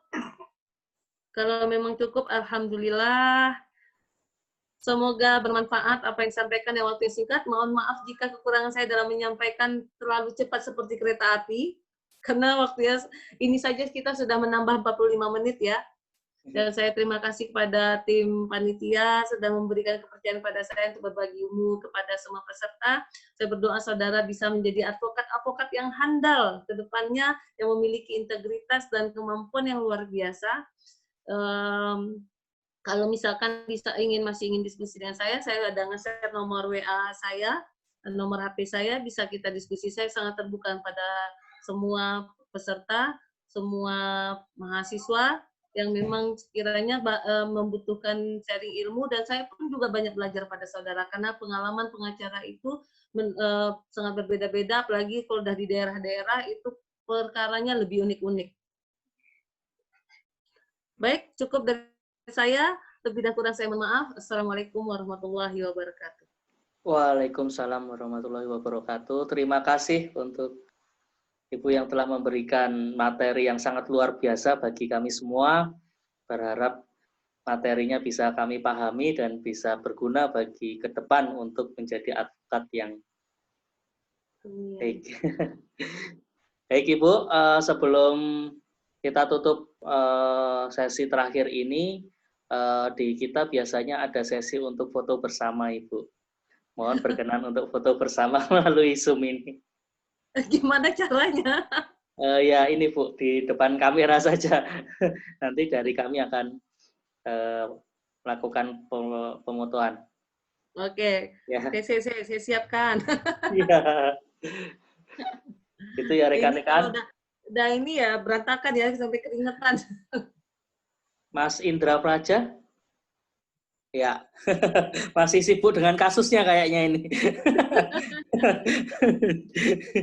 Ya, kita mulai ya untuk fotonya, sesi fotonya. 1, 2, 3. Oke, sebentar, sekali lagi, mohon maaf, sebentar.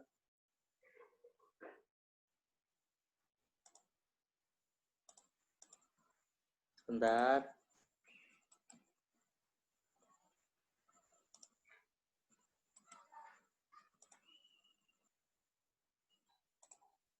Oke, sekali lagi gaya bebas dong rekan-rekan. 1, 2, 3. Oke, terima kasih Bu. Demikian rekan-rekan sesi terakhir pada sore hari ini atau mungkin pada hari ini. Luar biasa ya semuanya, sangat bermanfaat bagi kita semuanya, materi yang sudah disampaikan. Sungguh antusiasnya dari rekan-rekan, sekalipun sudah capek tapi tetap bersemangat karena memang materi yang diberikan bermanfaat bagi kita semua. Baik, untuk sesi ini kita akhiri. Atau ada pertanyaan untuk rekan-rekan semuanya?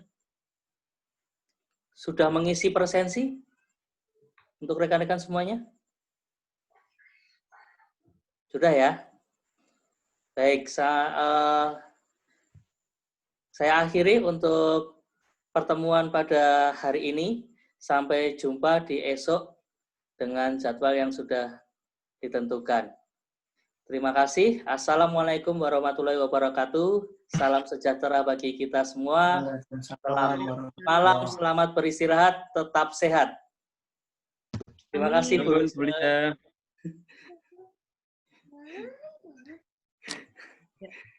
Saya izin live ya. Terima kasih rekan-rekan semuanya.